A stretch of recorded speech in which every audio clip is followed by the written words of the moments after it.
Advocate Razzak শুনছিলেন দুজনের বক্তব্য। যে বিষয়টা আমরা আলাপ করছিলাম যে নির্বাচনের পথে যে বিষয়গুলো চ্যালেঞ্জ বা বাধা রয়েছে, যে চ্যালেঞ্জগুলো মোকাবেলা করতে হচ্ছে, সেই জায়গায় সংস্কার, বিচার এবং যেটি বলছিলেন স্থানীয় সরকার না জাতীয় নির্বাচন, সেটি একটু। পাশাপাশি আরেকটি আলোচনা এসেছে পিআর। এই যে যেটি বলা হচ্ছে যে এই পিআর পদ্ধতির নির্বাচন, এটি একেবারেই নতুন একটি ধারণা আমাদের দেশের প্রেক্ষাপটে যদি চিন্তা করা যায়, সেই জায়গাতে আপনার কাছে একটু সেই বক্তব্যটা একটু শুনব। পিআর পদ্ধতির ধারণা আসলো কেন? অনেকেই বলে যে এই উপমহাদেশে এটা নাই। ইয়েস, আমি এগ্রি করি, এই উপমহাদেশে নাই। কিন্তু এই উপমহাদেশে আমাদের মতো পিকুলিয়ার সরকারও তো নাই। অর্ধেক আওয়ামী লীগ, অর্ধেক ইউনুস, এই সরকার আছে কোথাও?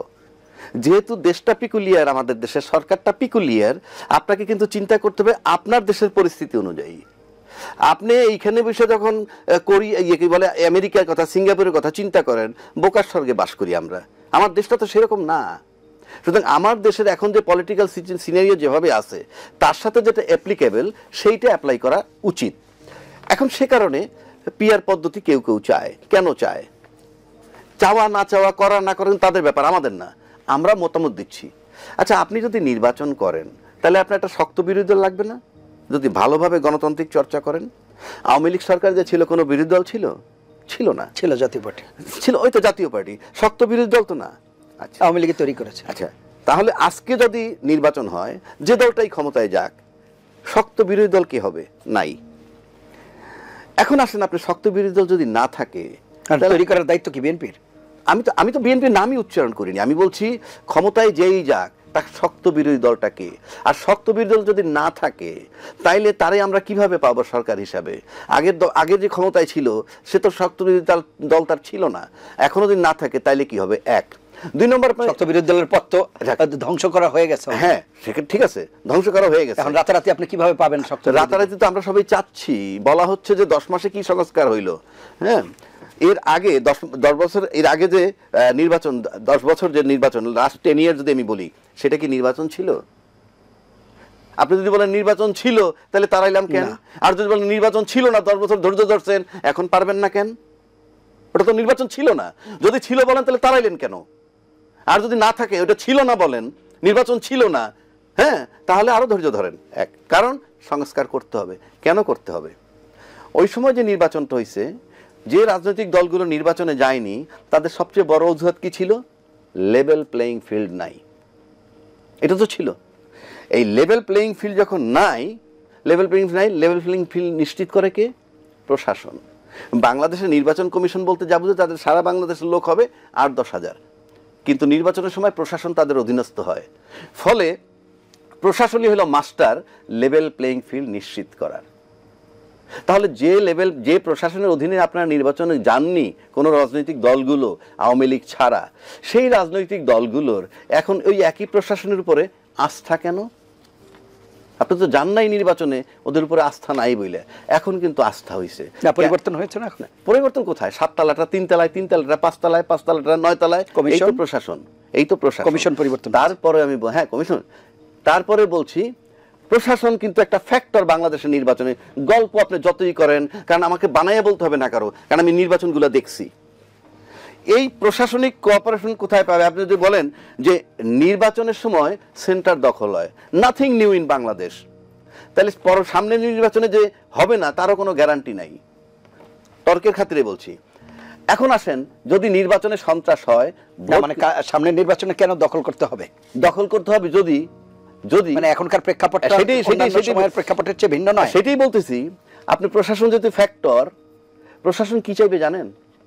এমন একটা দল ক্ষমতায় আসুক, যে দলটা আসলে তারা ভাববে যে আমাদের অতীত কর্মকাণ্ডের জন্য আমরা আনসারেবল নাও হতে পারি।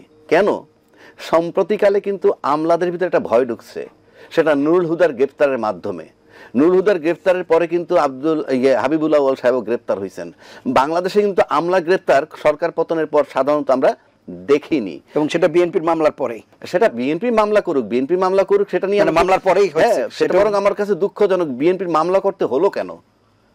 উচিত ছিল তো অন্যভাবেই নেওয়া। কিন্তু আমার প্রশ্ন হচ্ছে, এই যে আমলাদের ভিতরে ভয় ঢুকেছে, সুতরাং আমি মনে করি যে নির্বাচনের সময় যদি আপনি সংস্কার প্রপারলি না করেন, পাওয়ারের ভারসাম্য যেগুলো আমরা আগে বললাম সেটা নিশ্চিত না করতে পারেন, তাহলে প্রশাসন এমন একটা দলকে ক্ষমতায় নেওয়ার জন্য সুযোগ খুঁজবে, যারা আসলে পরে তারা তাদের কাছে নিরাপদ মনে করবে। এবং আমরা যদি সেটা দূর থেকে দেখি, তাহলে ওই রকম যদি আসে যে তারা সেফ হয়ে এই কর্মচারীর সেফ নিশ্চিত হবে, তাইলে কিন্তু বিচারও আর হবে না।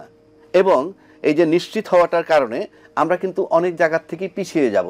কারণ আমাদের কিন্তু টার্গেট, দেশটাকে যদি গঠন করতে হয়, অ্যাক্টিভিটিজের বিচার করতে হবে।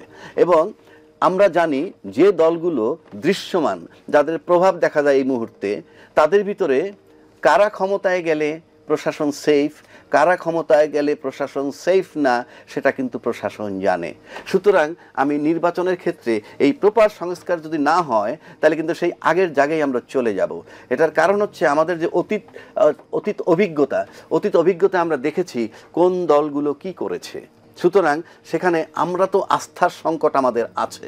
সুতরাং এই জন্য এই যে দলগুলোর ভিতর কি পরিবর্তন, যদি আমি অতীত অভিজ্ঞতার পরিবর্তনটা নাই কেন আমি বলি, না পরিবর্তন কি আপনি দেখতে পাচ্ছেন কিনা? আমি দেখতে পাচ্ছি না। কেন দেখতে পাচ্ছি না আমি বলি, সংস্কার দলের সংস্কারের কথা সবাই বলে যে আমরা এত দফা সংস্কার করতে চাই। কই, আপনি যদি আপনার গঠনতন্ত্রে ঢুকাই ফেলতেন, তাহলে কিন্তু আমার একটা আস্থা আসতো। আপনি রাষ্ট্রের দিকে তাকাই আছেন কেন? আমার গঠনতন্ত্রে আমি ঢুকাই না। কই, আমি তো ঢুকাইনি। না, রাষ্ট্রের আগেই তো, রাষ্ট্র যখন সংস্কারের কথা বলে নাই তার আগেই তো 31 দফা দেওয়া হয়েছে, কিন্তু আপনার গঠনতন্ত্রে ঢুকেছে। কথাটা বুঝেন নাই? আপনার গঠনতন্ত্রে ঢুকেছে কিনা, আমি করছি, this is my plan, that is one thing. আর আপনি এনশিওর করেন, আমাদেরকে এনভায়রনমেন্টটা দেখতে হবে, yes this is the environment.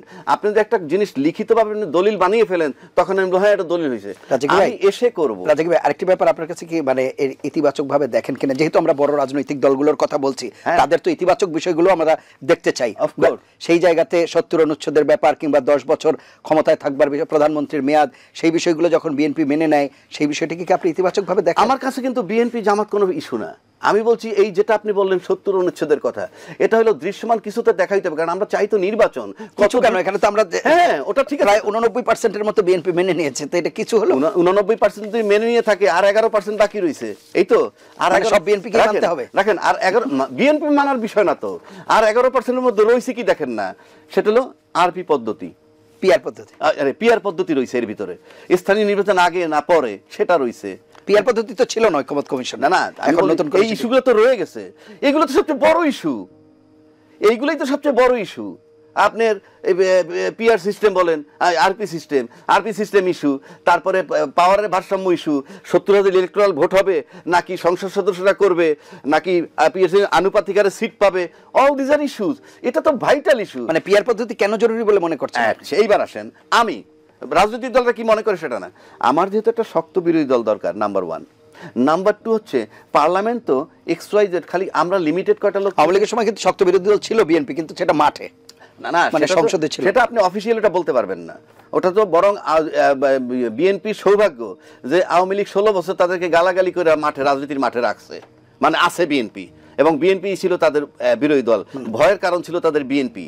এখন যেটা আমি বলতে চাচ্ছি, পার্লামেন্টে যদি আপনি সব দলের প্রতি, সব দল না, আমি বলবো বিভিন্ন মতের লোক দরকার। কেননা ওখানে যদি আপনি একটা দল যান, এখন দীর্ঘদিনে আওয়ামী লীগ যেটি ধ্বংস করে গিয়েছে, আপনি কি রাতারাতি একটা শক্তিশালী বিরোধী দল পাবেন? আমি আপনার হয়তো 10 বছর 15 বছর লাগবে, সেই 10-15 বছর কি ভোট ছাড়া চলতে থাকবে? একমত, এই কথার সাথে তো তুমি একমত, কিন্তু সেগুলো তো রাজনৈতিক দলেরও মানতে হবে যে 10 মাসে সম্ভব না। কারণ সরকার তো এখন পর্যন্ত কমপ্লিটলি দুই ভাগে সরকার বাংলাদেশে, স্বৈরাচারের দোসর রয়ে গেছে রাষ্ট্রপতি গণভবনে, মনে করেন তো আপনি কিভাবে আশা করেন? সুতরাং আমি মনে করি যেহেতু প্রতিনিধি দরকার, যদি আপনি গণতন্ত্রে বিশ্বাসী হন, আপনি সবচেয়ে বড় দল তো ক্ষমতায় যাবেনই, সেখানে যদি অন্যান্য ছোট দল থেকে কিছু আসে, কয়টা সিট আসবে?